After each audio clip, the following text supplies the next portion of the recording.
Dogs are Terminators. Did the Terminator movie try to warn us? Let's have a look.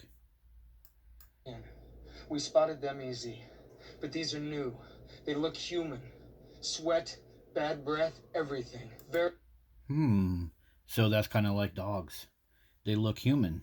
People say they're better than human. They have bad breath and everything. Dogs have all the same nasty habits that humans have. Interesting. You cannot make things like that yet. Not yet. Not for about 40 years. Are you saying it's from the future? Dogs are from the future.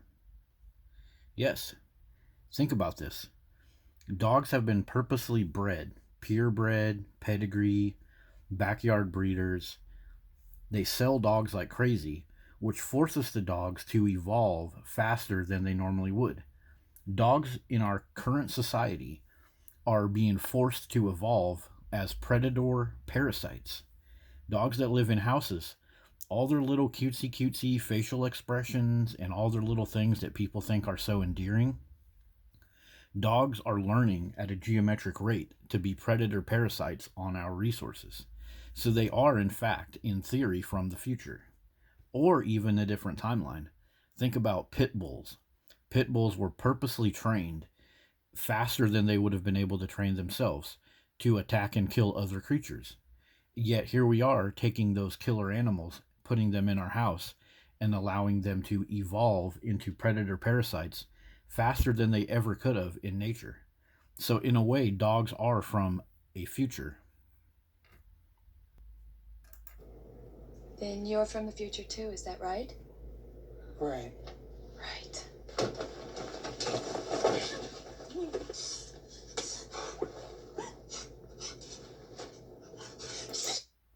Here comes the speech that really got me to think about this. Cyborgs don't feel pain. I do. Don't do that again. Just let me go. Listen and understand. That Terminator is out there. It can't be bargained with. reasoned It can't with. be reasoned with. It doesn't feel It pity. doesn't feel pity or remorse or fear. And it absolutely will not stop. Ever. Until you are dead. Yep, dogs will not stop until you're dead. They won't stop sucking your resources out of you until you're dead. If you're not initiated to the nastiness of dog ownership, just think about pit bull culture only then, and this will make a lot of sense. When pit bulls attack people, they literally will go until you're dead.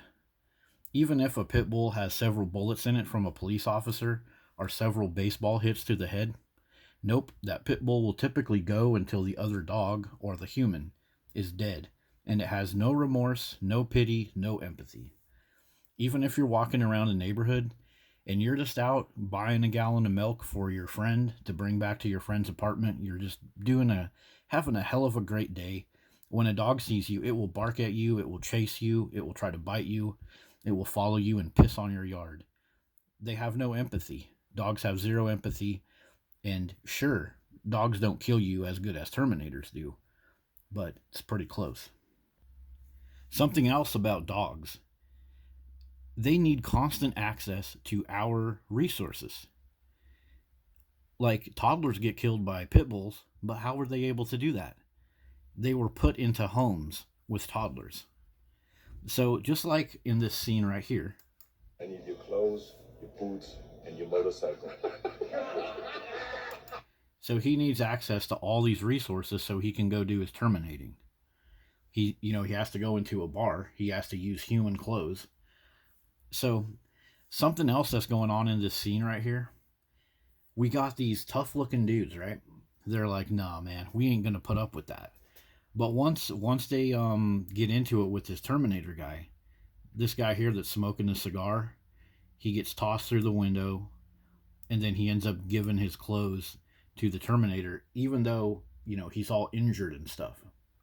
So this reminds me of dog culture as well. You see this guy right here? This reminds me of your typical like pit bull, Belgian Malinois, Rottweiler owner, driving around in a leather jacket, lifted truck, got a bunch of dogs in the back, acting all tough everywhere, smoking cigars, tossing down brews at the bar, acting all tough, just like this guy. But really, his wallet is empty because he has to pay for all those dogs. And just like this guy right here, at the end of the day, once he meets the Terminator, he's happy to give up all of his clothes and his boots and his motorcycle.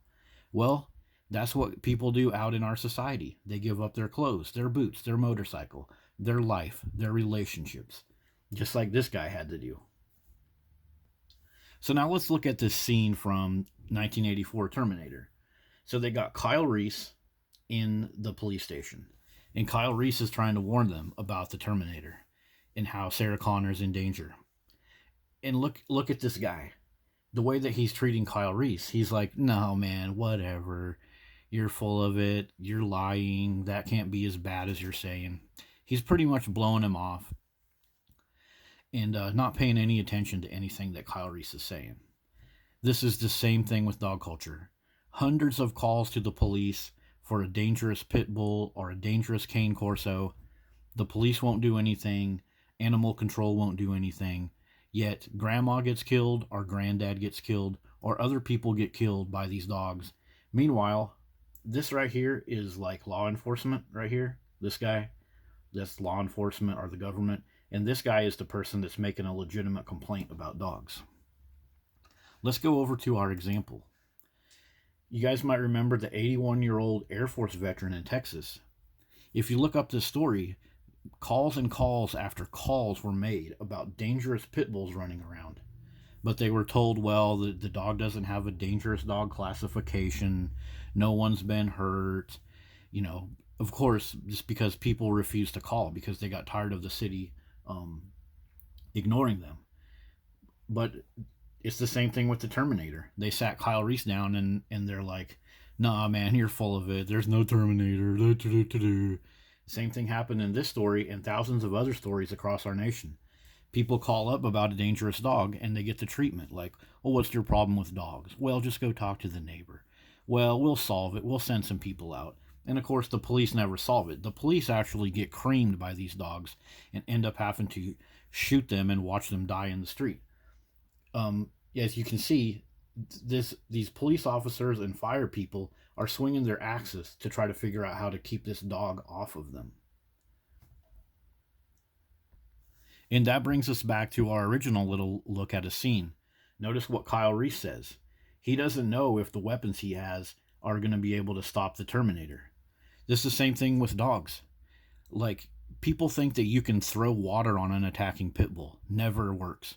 People think you can throw like sticks or clods of dirt on dogs that are attacking little kids, and it doesn't work.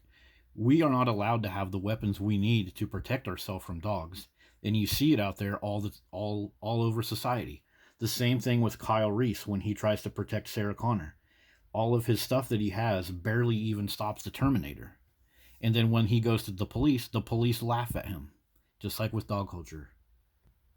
So the Terminator, he has to look like humans. He has to use human resources. But underneath of his human skin is a skeleton that is designed to kill humans, take human resources away. The same thing with a dog. Look at the skeleton of a dog. Look underneath the puppy eyes. Oh, and the furry skin. Aw, puppy, puppy, puppy. Bullshit. Look underneath. You have all of this body designed to take damage, to move fast, the forward-facing ears to hear your toddler cry to go bite it. Don't get me started on these Belgian Malinois. Police dogs that use these, they attack the police officers, they attack innocent citizens, they attack blind people, they attack toddlers, and they even attack these Belgian Malinois and other police dogs. They attack the people that care for them in the facilities. So look at the skeleton. This is a mammal designed to crunch down on bone. Look at that powerful jaw. Crunch down on bone and flesh. Open up giant bleeding wounds in your body, just like police dogs do. So look at the skeleton. This is not something that is safe for humans at all. Just like a Terminator skeleton. If you were to see this Terminator skeleton like this, if you were to see this walking down the street, You wouldn't run over there and shake its hand and be like, "What's up, buddy? How are you doing?" No, you would realize this thing is designed to crush you, toss you around, and rip you apart. But yet, you give this thing a covering with the flesh. Ooh, then it can sneak in and start tossing humans around, start making humans spend all of their resources to keep themselves safe from this. Does that make any sense? The skeletons, if you look at both of these things, are actually designed to kill and maim and take your resources away.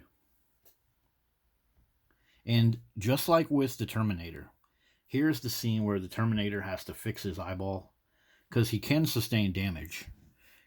Once you realize how tough this guy is and you start using the right weapons, he can sustain damage.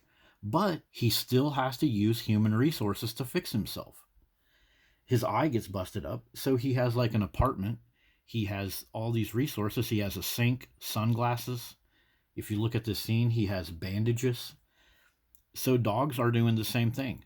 A dog that attacks a toddler, bites grandma, and gets given up. A dog that should be put down after it's killed or maimed somebody and gets injured, like the Terminator gets injured. That dog will go to a doggy care facility, a pound, or a rescue group, a taxpayer-funded rescue group, and that dog will get rehabbed. It'll get a little half-assed behavior test, and that dog will go right back out to the next family with a bite history and then go bite somebody else, all through the use of human resources. The same thing happened with the Terminator. He tried to go after Kyle Reese. He tried to go after Sarah Connor. He got some damage to his eye. But then guess what? There's a bunch of human resources so that he could go back out and do more damage. Just like these bite history dogs that go back into families and kill people.